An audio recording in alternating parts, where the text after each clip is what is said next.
Hi guys, good day and welcome to another tutorial of Digital Masters Academy.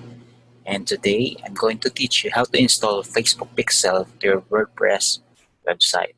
Okay, so for now, we have two websites here. Bale, isang website na walang Facebook Pixel na naka-install and my main website na merong Facebook Pixel. So paano natin malalaman kung may naka-install ng Facebook Pixel?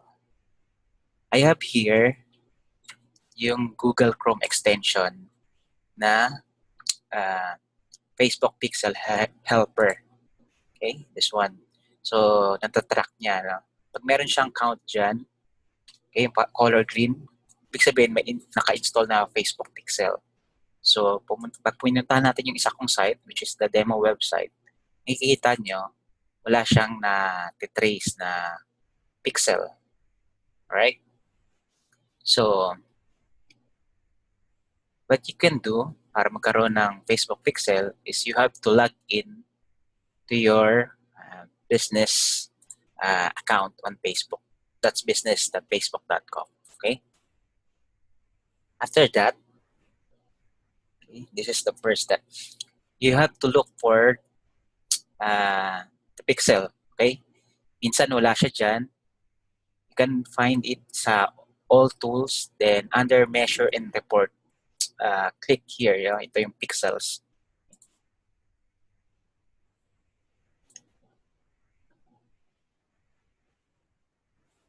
Okay. So, pag first time nyo palang install yung pixel, so wala ka pa makikita. So, right now kasi meron akong pixel eh. Pero kung, yun nga, kung first time mo palang maglalagay, kailangan mo hanapin itong tab na to, which is yung setup. Okay? So, let's click the setup. Okay? Meron siyang view instruction. And choose this one, yung second, yung manually install the code yourself. Okay? Then, meron siya sa yung ibibigay na code. Ito yun. Okay? Copy mo lang. Click mo lang siya, no? Makakopy na siya sa clipboard. Alright. So, meron na tayong Facebook Pixel na code. So, next is, okay po, ito yung site natin na walang pixel. So, we have to log in dun sa WordPress dashboard. Right? Then, let's install a new plugin. Okay. Plugin, add new. Okay, then, type nyo na lang dito sa search bar niya. Insert header. Nalimutan ko yung exact name ng plugin.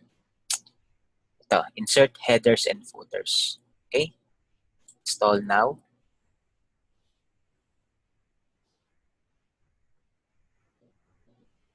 Then, activate.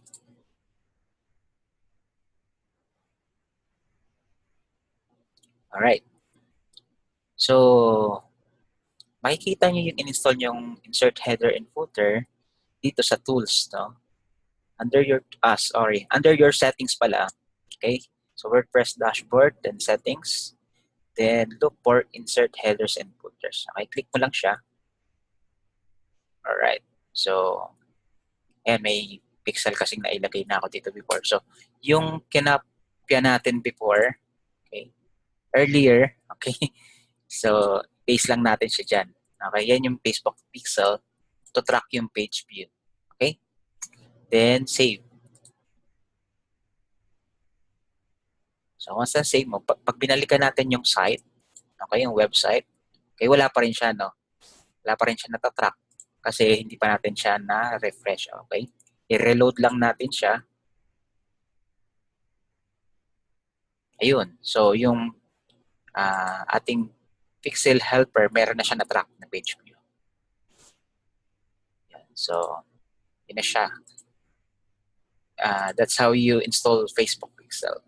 And from there, pwede mo nang i-track yung record ng yung website. Alright? So, sana nakatulong itong tutorial. Bye-bye!